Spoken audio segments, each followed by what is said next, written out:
I stepped into Bluebird Corner Cafe with a small bouquet of white daisies in my hand and the smell of motor oil still clinging to my flannel shirt.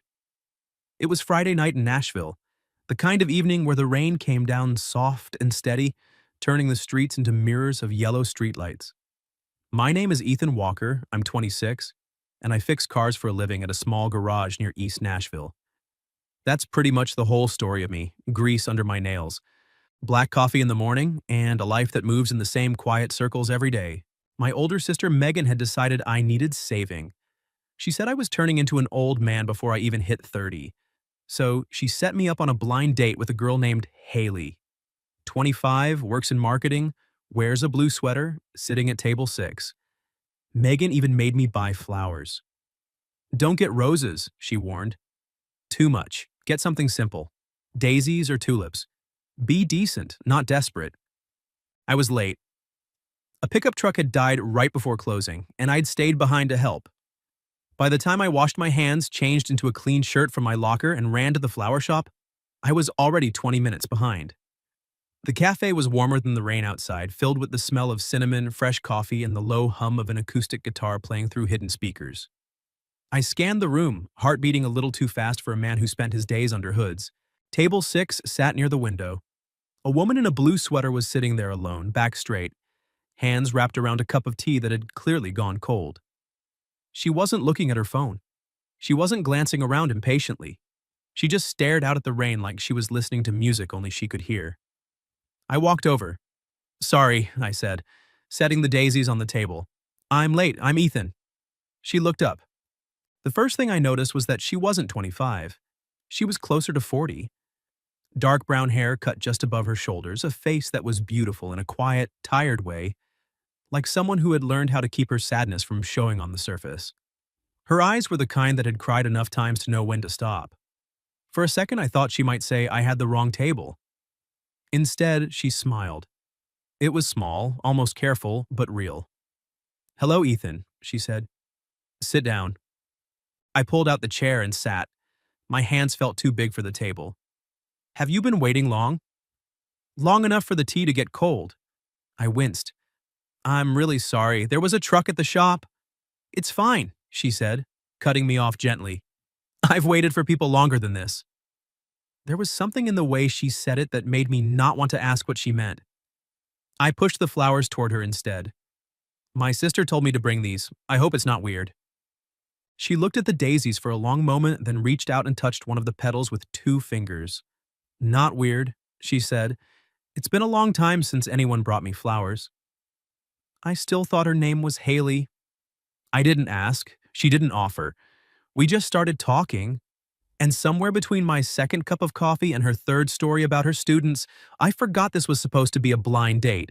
I told her about the garage, how I liked the moment when I finally found what was broken after hours of strange noises and angry customers. She listened like it mattered. Then she told me she taught music at Cedar Hill High School. Choral music, beginner piano, and occasionally trying to convince 16-year-olds that Mozart wasn't elevator music. I laughed. She laughed too, and the sound of it did something strange to the air between us. The longer we talked, the more I stopped feeling like I had to perform. She asked real questions, not the kind people ask when they're trying to fill silence. She asked if I'd ever thought about opening my own shop one day. I told her I had, but thinking and doing were 2 different things. "Maybe," she said, tilting her head, "you just haven't had someone believe in it long enough for you to believe it too." I didn't know what to say to that. No one had ever put it like that before. 2 hours passed without me checking my phone once. I didn't think about Megan. I didn't think about Haley. I just sat across from this woman whose name I still didn't know, and felt something I hadn't felt in a long time, like I was exactly where I was supposed to be, even if I had no idea how I got there. Then the door opened. A young woman in a blue sweater walked in, phone in hand, scanning the tables. She headed straight for the table next to ours, the one with the small number 6 tucked behind a vase. The table I was supposed to be sitting at. My stomach dropped. The girl looked at me, then at the woman across from me. "Ethan?" she asked. I stood up so fast my chair scraped the floor. I'm sorry, I thought... Table 6, blue sweater. I didn't know." The woman I had been talking to for 2 hours looked at the number on the table, then back at me. Understanding moved across her face like a slow wave. I kept stumbling over words. I'm so sorry, I sat at the wrong table. I didn't mean to. She reached out and touched the edge of the daisy bouquet I had given her. Her smile came back, smaller this time, but still real. Don't apologize, Ethan. She looked at me for a long second, eyes soft in a way that made my chest ache. I laughed for the first time in months. Then she stood up, picked up the flowers, and walked out into the rain. I watched her go through the window, shoulders straight, holding those white daisies like they were something precious. The real Haley was still standing there, polite and confused, but I couldn't bring myself to look at her properly. All I could think about was the woman who had just left. I had sat at the wrong table, and for the first time in a very long time, I felt like I had been exactly where I needed to be. I sat there for a long time after she left. The real Haley was still standing beside the table, polite confusion written all over her face. I finally turned to her, feeling like the worst kind of idiot. I'm really sorry, I said. I sat at the wrong table. I thought you were someone else. She looked at the empty chair across from me, then back at me. For a second, I braced for anger or embarrassment. Instead, she gave a small, understanding smile. It's okay, she said. Blind dates are weird enough without adding mistaken identity to the mix. Her name was Haley Brooks, just like Megan had said. 25, worked in marketing, bright smile, easy laugh. She was exactly the kind of girl my sister thought I needed. Young, uncomplicated, safe. We moved to her actual table, the one with the crooked number 6, and ordered coffee. She apologized for being late, said traffic had been terrible and her phone died.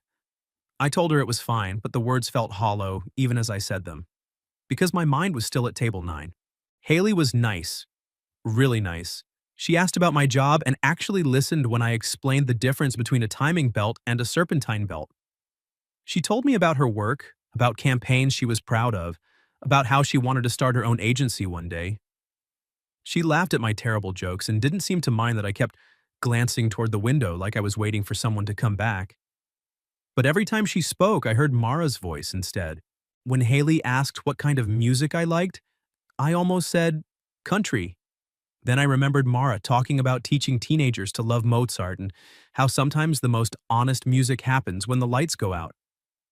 I caught myself staring at the table where she had sat, the faint ring from her cold tea still visible on the wood. Haley noticed. You're somewhere else tonight, she said gently. There was no accusation in her voice, just quiet honesty. I rubbed the back of my neck. I'm sorry, I had a long day at the shop. I'm not great company right now. She studied me for a moment, then smiled in a way that made me feel even worse. It's the woman from the other table, isn't it? I didn't know what to say. Lying felt pointless. Haley leaned back in her chair. It's okay, I saw the way you looked at her when she left. Like part of you went with her. I really am sorry, I said again. You seem like a great person. This isn't fair to you. She picked up her purse and stood. Blind dates are supposed to be low stakes, right? Sometimes you show up for one story and end up in the middle of someone else's. She paused, then added, You should probably find out her name. Just saying. Then she left, and I was alone again. I stayed in that cafe for another 20 minutes, staring at 2 empty tables like they could tell me what to do next.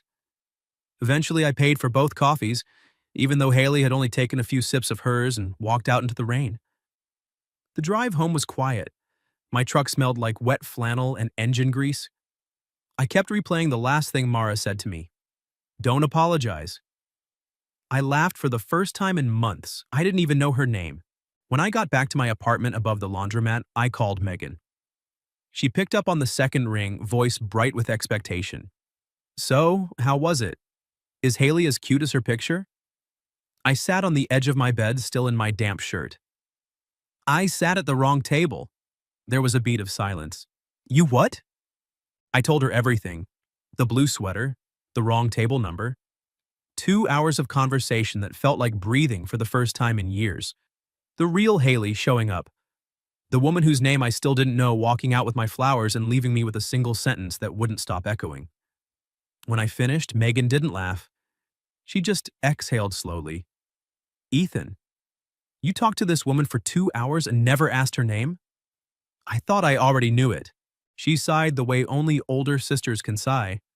So, what are you going to do? I don't know. Probably nothing. It was just a mistake. She probably thinks I'm some weird guy who sits at random tables and lies about blind dates. Or, Megan said, she thinks you're the guy who made her laugh after months of not laughing. And maybe that matters more than a table number. I didn't answer. Ethan, she continued, softer now, you've been walking around like a ghost for 2 years. Tonight you sounded alive. Don't ignore that just because it started with a mistake. After we hung up, I lay on my bed staring at the ceiling. The rain tapped against the window like it was trying to remind me of something. I told myself to forget her. She was 40. I was 26. She was a music teacher with a whole life I knew nothing about. I was a mechanic who barely remembered to change his own oil. It didn't make sense. But every time I closed my eyes, I saw her fingers touching the daisy petals. I heard her say my name like it wasn't something she wanted to forget. 3 days later, I was still thinking about her. I tried to bury it in work. Changed oil, rotated tires, listened to customers complain about noises that only existed in their heads. But everything reminded me of her. A customer played piano music on his phone while he waited. A little girl came in with her dad and tapped rhythms on the plastic chairs like she was conducting an invisible orchestra. I kept wondering if those were the kinds of things Mara saw every day in her classroom. On the fourth day, Megan sent me a link. Is this her? It was the website for Cedar Hill High School. Under the music department tab was a staff photo.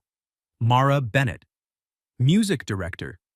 The same dark hair, the same quiet eyes, the same small, careful smile.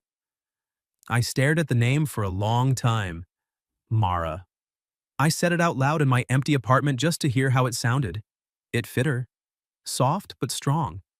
Like something you could hold without breaking. I didn't message her. I didn't show up at the school like some stalker. I told myself that would be crossing a line I had no right to cross. She had walked away. That was her choice, but I couldn't stop thinking about her. A week later, I was locking up the garage when I noticed a flyer taped to the window of the coffee shop next door. Bold letters across the top. Cedar Hill High School Winter Concert Friday, 7 p.m. Music director Mara Bennett. I stood there in the cold, grease still under my fingernails, staring at that piece of paper like it had been waiting for me all along. I didn't decide to go right then. Not consciously. But somewhere deep in my chest, something had already made the choice.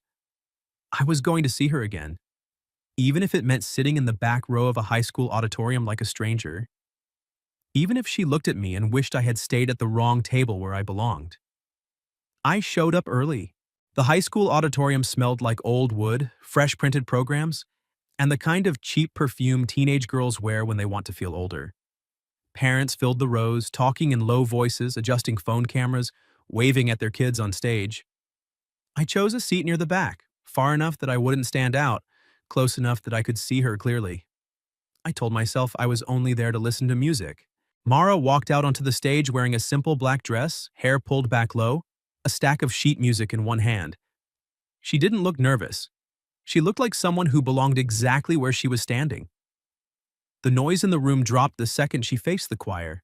Not because she demanded silence, because something about the way she held herself made people want to listen.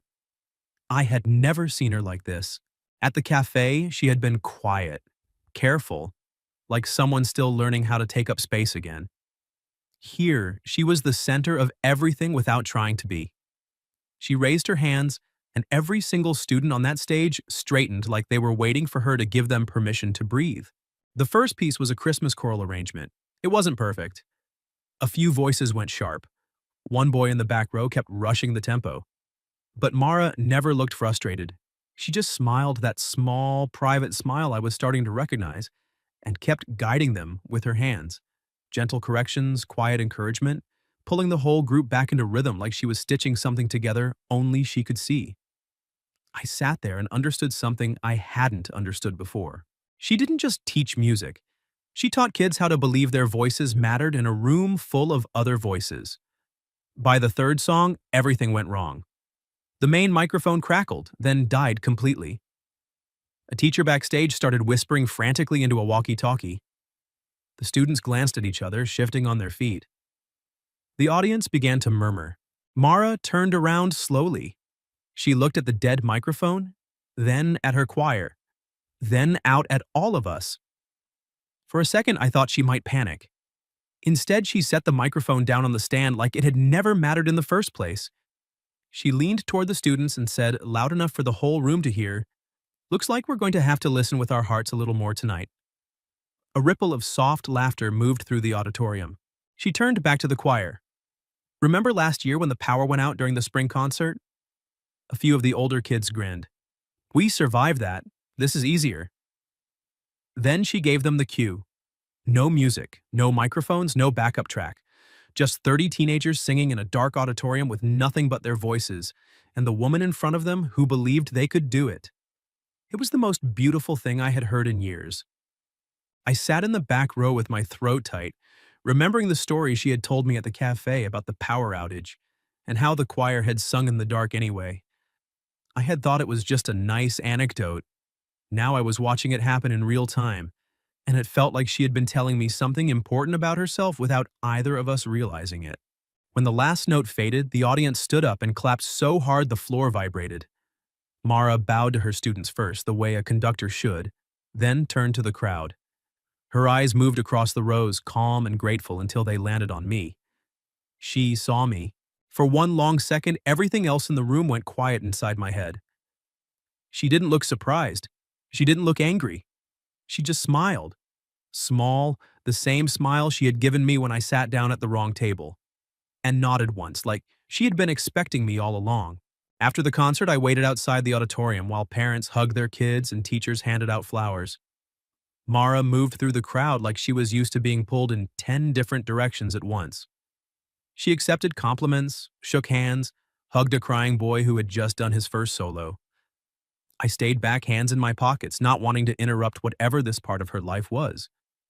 When the hallway finally emptied, she walked toward me. "Ethan," she said. Hearing her say my name again did something stupid to my chest. "Mara." She raised an eyebrow. "So you found out my name?" "I might have done some light internet stalking. My sister helped." She laughed, and it was the first time I had heard her laugh without any sadness underneath it. "I was hoping you'd say something less creepy, but okay." We stood there for a moment, the sound of distant car doors slamming echoing down the hall. I didn't know what to say next. I had rehearsed a dozen versions of this conversation in my truck on the way over, but every single one sounded stupid now that she was actually standing in front of me. "I saw the poster," I said finally. "I wanted to hear you do what you love." Mara looked at me for a long second, like she was trying to decide if I was being honest or just smooth. "You know that line sounds dangerous, right?" "I know. And you said it anyway. I'm trying to get better at saying the truth when it matters." She exhaled, almost a laugh, then glanced at her watch. "I have 20 minutes before I have to lock up the music room. You want to get coffee?" "Just coffee. No blind dates, no mistaken tables." 20 minutes? Take it or leave it, mechanic." I took it. We walked to a small diner 2 blocks from the school, the kind of place with neon signs that buzzed and booths that had probably been there since the 80s.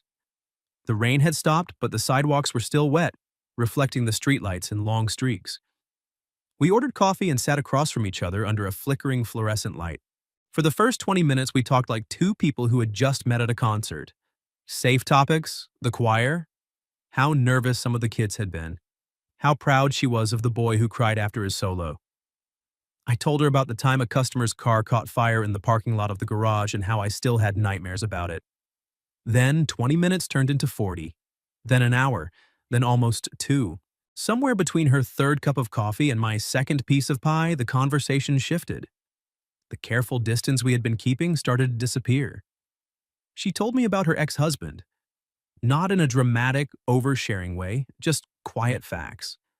How he used to love that she taught music, until he decided it wasn't a real career. How he left 6 months ago and took half the furniture and all of her belief that she was still someone worth choosing. I listened. Really listened. And for the first time since that night at the cafe, I stopped feeling like I was sitting across from someone older or more complicated than me. I just felt like I was sitting across from Mara. When the waitress brought the check, neither of us moved to leave right away. Mara looked at me over the rim of her empty coffee cup. "You came all the way out here just to watch me conduct a high school choir." "I came because I couldn't stop thinking about you." She set the cup down slowly. "That's a very honest answer." "I'm trying." She studied my face for a long moment like she was looking for the part of me that might still be lying. Then she smiled, small and tired and real. "Ethan?" "Yeah? I'm still scared." "Me too." She nodded, like that was enough for now. We walked back to the school parking lot in silence. Her car was the only one left under the streetlight. She unlocked it, then turned to face me. "20 minutes turned into 2 hours, she said. "I noticed. Don't make me regret this." "I won't." She looked at me for another second, then reached out and squeezed my hand once. Quick, like she was testing whether the ground was still there. "Good night, Ethan." "Good night, Mara." I watched her drive away, taillights disappearing down the quiet street. My truck was cold when I got in. I sat there with the engine off, hands on the steering wheel, and realized something that should have scared me but didn't. For the first time since I sat down at the wrong table, I knew exactly who I was thinking about. And I didn't want to stop. The coffee lasted almost 2 hours. We didn't plan it. 1 minute Mara was checking her watch and saying she only had 20 minutes. The next minute the waitress was refilling our cups for the third time, and the neon sign outside had turned the wet sidewalk into a river of pink and blue. The diner was mostly empty now, just an old man reading a newspaper 2 booths away and the low hum of the coffee machine behind the counter. Mara told me about Grant. She didn't unload everything at once. She told it in pieces, like she was still deciding how much of the story belonged to her and how much still belonged to him. Her ex-husband had been a part-time musician when they met. He used to sit in the back of her concerts and record her conducting on his phone like it was the most important thing he'd ever seen. After they got married, he switched to sales, selling sound equipment to schools and churches. At first, he said he loved that she had her own world. Later, he started calling it playing teacher and asking when she was going to get a real job. One night, he told me, Mara said, staring into her coffee, that teaching high school choir wasn't a real career. It was something people did until they grew up.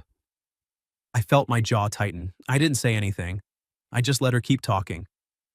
She told me how he left 6 months ago, how he packed his things while she was at a faculty meeting and left a note on the kitchen counter like she was a house guest who had overstayed her welcome, how he moved in with a 28-year-old marketing coordinator and sent her the divorce papers through his lawyer, how for weeks afterward she kept finding his things in drawers and closets, guitar picks, old set lists, a half-empty bottle of cologne, and each time it felt like he was still taking pieces of her even after he was gone. "I stopped going on dates after that," she said quietly. "Not because I was heartbroken, because I got tired of explaining why a 40-year-old woman with no kids and a teaching job was still single. Most men either wanted to fix me or they wanted to feel young again. I didn't have the energy for either." I looked at her across the table. The fluorescent light above us made her look tired, but it also made her look real in a way that hit me somewhere behind the ribs. "I'm not trying to fix you," I said. "I know." She smiled, small and sad. "That's what scares me." Before I could answer, the bell above the door jingled. A man walked in wearing a leather jacket and the kind of confidence that comes from never being told no for very long. He scanned the room, spotted Mara, and his face shifted into something that looked like amusement mixed with irritation. Mara went completely still. "Grant," she said, voice flat. He walked over like he owned the air between our table and the door. "Mara, didn't expect to see you here this late." His eyes slid over to me. "And who's this? One of your students?" The word landed exactly the way he wanted it to. I felt something hot and ugly rise in my chest, but I didn't move. I just set my coffee cup down slowly and looked at him. "I'm Ethan," I said. Grant smirked. "Ethan, cute. You look a little young to be out this late with your music teacher." Mara's face went pale. I could see her pulling back into herself the same way she had at the cafe that first night. Shoulders straight, expression carefully blank, like she was bracing for impact. I didn't raise my voice. I didn't stand up. I just spoke clearly. You left her, I said. You walked out. So you don't get to show up now and act like you still have a say in who she sits with. Grant's smirk faltered for half a second. Then he laughed, short and ugly. Kid, you have no idea what you're talking about. Maybe not, I said, but I know she doesn't need your permission to keep living her life. The old man 2 booths away had stopped pretending to read his newspaper. The waitress behind the counter was watching us openly now. Grant looked around, realized he was making a scene, and took a step back. Whatever, he muttered. Have fun playing house with your little boyfriend, Mara. Then he turned and walked out, the bell jingling again like it was mocking all of us. The silence that followed felt thick. Mara stared at the door for a long moment, then down at her hands. When she finally looked at me, her eyes were shining, but she wasn't crying. You didn't have to do that, she said. I know. You made it worse. Maybe, but I wasn't going to sit there and let him talk to you like that. She let out a shaky breath, then reached for her coat. Let's go. We stepped out into the cold night air. The rain had started again, light but steady. Mara walked fast at first like she was trying to outrun something, then slowed down when we reached the corner, under a flickering streetlight. She stopped and turned to face me. Do you know what you just did in there? She asked. I think I pissed off your ex-husband. She shook her head. You made me realize I don't need his permission to keep breathing. I've been walking around for 6 months acting like I still owe him explanations. Like I still have to ask if it's okay for me to be happy. I didn't know what to say, so I didn't say anything. I just stood there with rain dripping down my collar and waited. Mara looked at me for a long time. Then she stepped closer, reached out, and took my hand. Her fingers were cold. Mine weren't much warmer. She laced them together anyway, like she was testing whether the ground would hold. I'm still scared, Ethan, she said quietly. I know, I am too. We go slow. Okay. She squeezed my hand once, then let go. We walked the rest of the way to her car without saying much else. When we reached it, she turned to me one more time. Thank you, she said, for not making me feel small tonight. Then she got in and drove away. I stood under that streetlight for a long time after her taillights disappeared, hands shoved in my pockets, heart doing something complicated in my chest. The rain kept falling. Somewhere in the distance, a car honked. I thought about how 2 hours ago I had been just a guy who sat at the wrong table, and now I was standing in the middle of Nashville, holding the memory of a woman's hand like it was something I wasn't ready to let go of yet. I didn't know what any of this meant. I only knew that for the first time in my life, I didn't want to run from something just because it scared me. 3 months passed. We didn't rush anything. Mara had said we would go slow, and I held her to that promise even when every part of me wanted to move faster. We texted every day, small things, nothing heavy. She sent me recordings of her students practicing. I sent her pictures of strange cars that came into the shop and told her the stories behind them. Sometimes she would call late at night after a long day of parent-teacher conferences and just sit on the phone with me in silence. Both of us too tired to talk but not ready to hang up. She came to the garage once. Her car had started making a weird whining sound whenever she turned left. I found a loose serpentine belt in under 10 minutes. While I worked, she sat in the waiting area grading papers, occasionally looking up to watch me. When I finished, she said something I still think about. I get it now, she said. Why you like this? You're calm when you work, focused, like you know everything can be fixed if you're patient enough to listen. I didn't know how to answer, so I just wiped my hands on a rag and smiled. We had good days. We had hard days too. One Friday, she canceled our plans an hour before I was supposed to pick her up. Just a short text. I'm not okay tonight. I'm sorry, I didn't push. I drove to her apartment anyway, left a container of soup on her doorstep with a note that said she didn't have to open the door if she didn't want to see anyone. 10 minutes later, she texted back, You don't have to take care of me. I replied, I know, I want to anyway. The next morning she called. Her voice was small. Grant used to be kind at the beginning, she said. Then every nice thing he did started feeling like something I would have to pay for later by making myself smaller. I'm still learning that kindness doesn't always come with a price tag. I'm not keeping score, I told her. I know, she said. I'm just relearning how to believe it. We kept going, slow, honest, real. By the end of the third month, I asked her to meet me at Bluebird Corner Cafe again. Same place, same night of the week. She knew what I was doing the second I said it. "You're serious about this, aren't you?" she asked. "Very."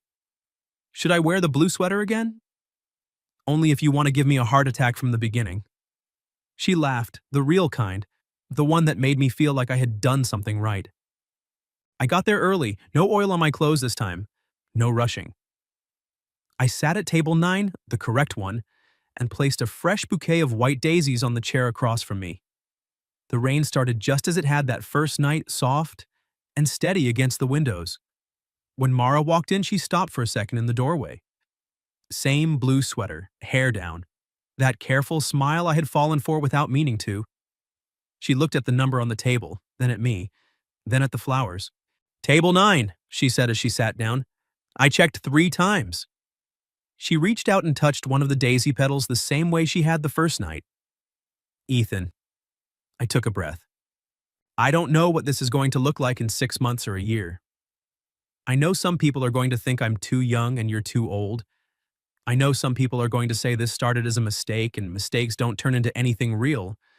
But I also know that the night I sat at the wrong table was the first time in a long time I felt like I was exactly where I was supposed to be." Mara looked at me across the small table, eyes soft in the low cafe light. "I'm still scared," she said. "I know, I am too. But I'd rather be scared with you than safe without you." She didn't answer right away. She just reached across the table and took my hand, lacing her fingers through mine the same way she had under the streetlight 3 months earlier. Her hand was warm this time. "Stop apologizing," she said quietly. "For what?" "For sitting at the wrong table that night." I smiled. Outside, the rain kept falling on Nashville the same way it had the first time we met. Table 6 sat empty beside us. Table 9 held 2 people who had no business finding each other, but somehow had anyway. A 26-year-old mechanic who used to think he had nothing special to offer. A 40-year-old music teacher who used to think she had forgotten how to begin again. And between us, a bouquet of white daisies that had started as a mistake and turned into proof that sometimes life puts you at the wrong table, just so you can meet the right person.